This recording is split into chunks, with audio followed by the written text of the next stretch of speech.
Hi hello नमस्कार मैत्रिणींनो. तर आज मी स्वागत आहे तुमचं माझ्या व्हिडिओमध्ये. आज मी दाखवणार आहे तुम्हाला मी वडापाव कशी करते, थोडक्यात माझी वडापावची रेसिपी. तर चला कंटिन्यू करू. तर मी इथं घेतलेलं आहे कुकरमध्ये पाणी. आपण आता कुकर ठेवलेलं आहे गॅसवर. पहिल्यांदा गॅस चालू करूया. ओके, पाणी गरम होतं तोपर्यंत किती बटाटे टाकायचे ते मी निवडून घेते. तसं आम्ही खायला आहे 3च लोक, म्हणजे आम्ही दोघं आणि छोटे 2 मुलं. त्यामुळे मी टाकणार आहे फक्त संध्याकाळची वेळ, पुन्हा परत काही कोणी खात नाही म्हणून 3 ते 4 मोठाली बटाटे. तर बघू शकता मी टाकणार आहे हे 3 ते 4 मोठे बटाटे. तर आपण आधी पहिल्यांदा बटाटे उकडायला टाकूया. असं थोडं पाणी कमी पडलेलं आहे, तर याच्यात आणखी पाणी वाढवूया.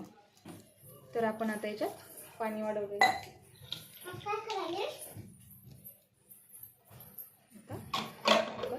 बंद करून घेऊया. पटकन बटाटे उकडले जातील तोपर्यंत आपण घेऊया बाकीचा मसाला तयार करू. ओके, तर चला आपण घेऊया मसाला तयार. बघू शकता पहिली कोथिंबीर संपली होती म्हणून वडापावसाठी आणलेली मी फ्रेश ताजी कोथिंबीर. आणि इथं घेतलेलं आहे लसूण सोलून. तर आपण आता मिरची वगैरे घेऊया. खलबत्ता वगैरे घेतलेला आहे. कोथिंबीर आपल्याला आत्ताच कट करायची नाही म्हणून साईडला ठेवू शकतो.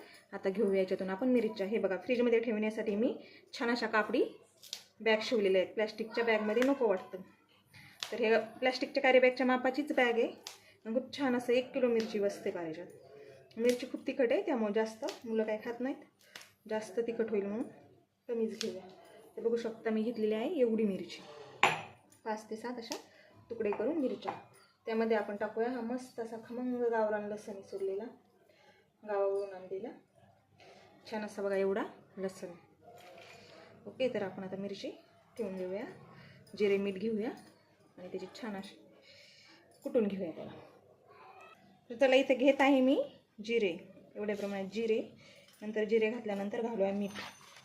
असे 2-3 प्रकारांनी छान बनतात वडे. कारण कधी कधी लाल तिखटचे पण बनवू शकतो, कधी कधी जास्त कोथिंबीर वगैरे वापरून पण, कधी कधी हिरवी मिरचीचे, कधी कधी तर मी अंबारी मसाला घालून पण बनवते. तर खूप छान होते. कधी ते अदलून बदलून खातेत बी, कारण बाहेरले तर नको वाटतं आजकाल. बाहेरले तर लेकरांना द्यायला नको वाटतं. तर छान आपण असं बारीक करून घेऊया. आणि प्लीज सांभाळून घ्या, मी नवीन आहे, मला काय एवढं बोलायला जमत नाही. कधी कधी अडखळते किंवा काही एवढं व्यवस्थित मला बोलता येत नाही, किंवा व्यवस्थित समजा सांगता येत नाही, एक्सप्रेस करता येत नाही. तर आपण घेऊया इथं कुटून छान बारीक करून घेऊया. तर आता हे मिक्सरमधून पण हे मिश्रण काढू शकतो आपण, पण कुटलेले छान लागतं. सगळंच मिक्सरमध्ये, सगळंच कशाला चव पण राहत नाही ना पाहिजे तशी. दगडाचा याचा पण आहे माझ्याकडे, पण सध्या आता तो क्लीन केलेला नाही बाहेर ठेवल्यामुळं पावसानं. त्याला थोडंसं हे झालंय, पाणी वगैरे गेल्यामुळे. आणि त्याच्यात पण खूप छान लवकर बारीक होतं. मी दगडाच्या याच्यात ठेचलेलं तर खूप छान आहे. कुकरची होत आहे शेवटी. चला तोपर्यंत हे बारीक करून घेऊया.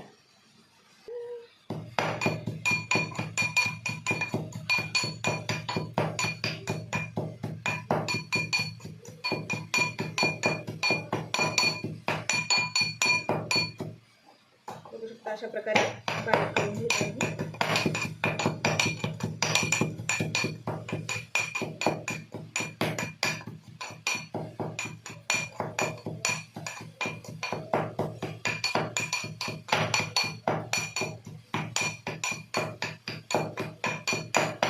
तर असं थोडंसं आवडतगड केलं तरी जमतं. तर एवढं बारीक करून घेतलेलं आहे.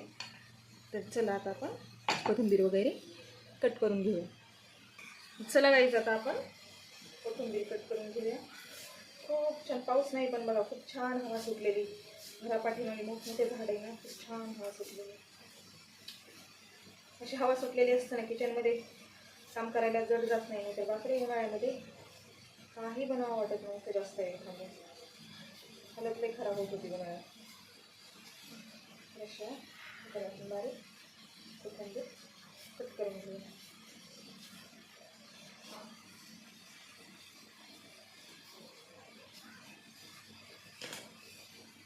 घेतलेली आहे कोथिंबीर कट करून. तर हे सगळं एका प्लेटमध्ये किंवा अशा ताटामध्ये आपण काढून घेऊया एकीकडे कोथिंबीर, कारण आपल्याला नंतर मिश्रण वगैरे बटाटे सोलल्यानंतर मिक्स करायला सोबत. मिरची ते पण काढून घेऊया इथं.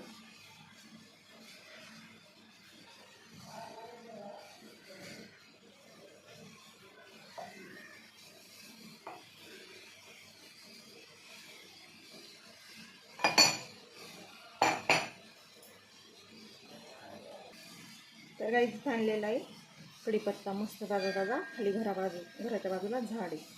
तर खूप छान असा गावरानी मस्त सेंट येतो याचा.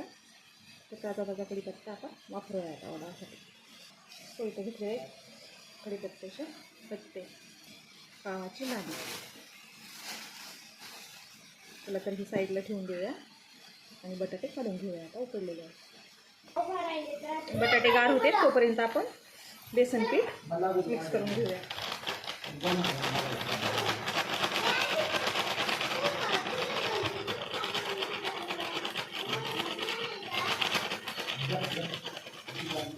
आपण घेतलेलं आहे एवढं बेसन पीठ. त्यामध्ये थोडंसं मीठ आणि जिरे घालून घेऊया.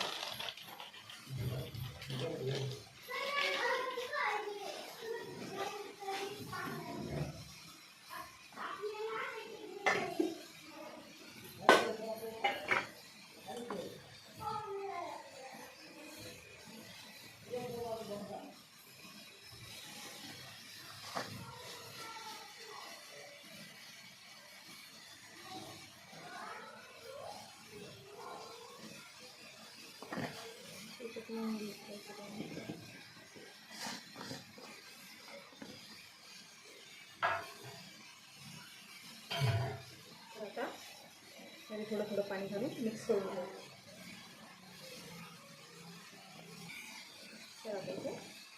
थोडं थोडं पाणी घालून मिक्स करून घ्या, कारण नंतर ना अंदाज येत नाही, कधी कधी पातळ होऊन जातं.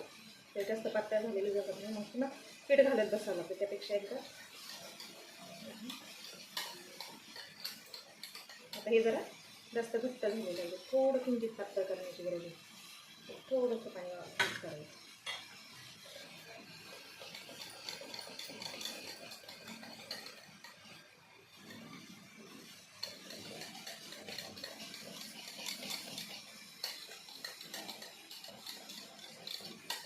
चला आता झालेलं आहे.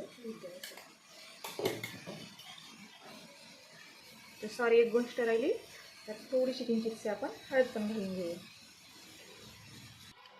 तर उकडलेले बटाटे ताटामध्ये काढून घेऊया. नंतर थोडे थंड झाल्यावर सोलून घ्यायला. बघा फक्त 4च आहेत मोठमोठे, कारण खाणारे कमी तर एवढे होऊन जातात बरोबर. 5 मिनिट थोडं थंड होऊन देऊया. बघा हात पोळू राहिले आणि आपण याला म्हणजे छिलके काढून घेऊया. तर इथं थोडे थोडे हात पोळू राहिले, मी घेत आहे बटाट्याचे छिलके काढून. चला काढल्यावर भेटूया. तर आता इथे आपले बटाटे झालेले आहेत सोलून. आता आपण हे ठशानं असं ठेवून घेऊया.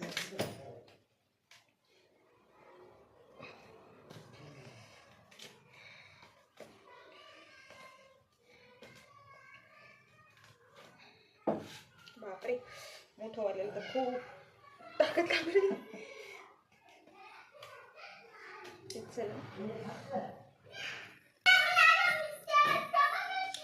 चला इथं आपण आपल्या मिरचीला वगैरे तडका मारून घेऊया.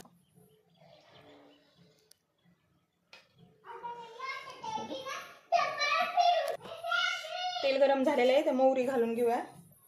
मोहरी नंतर छान कढीपत्ता, त्यानंतर जिरे, हळद आणि ही सुकलेली मिरची. हे मस्त भाजून घ्यायचं आणि हे बारीक केलेल्या बटाट्यामध्ये व्यवस्थित मिक्स करून घ्यायचं. कोथिंबीर कच्चीच टाकायची.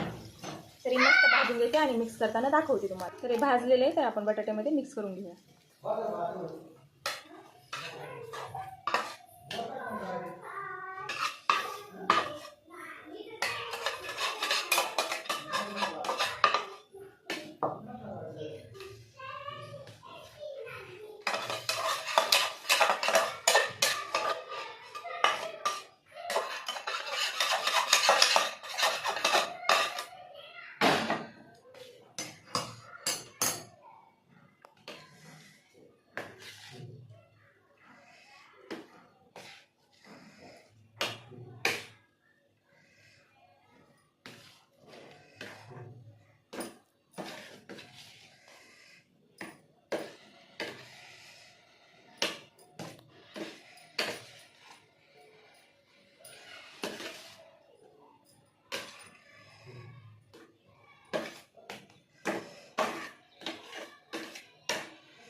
मस्त असं मिक्स करून घ्यायचं.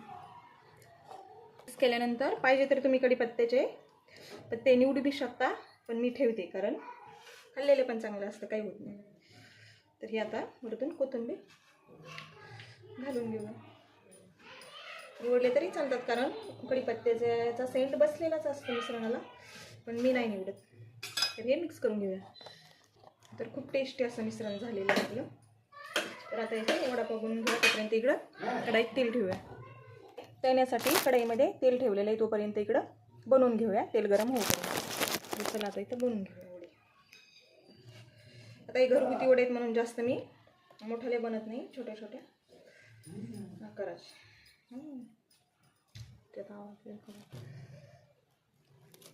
तर आता आपण हे तळून घेऊया.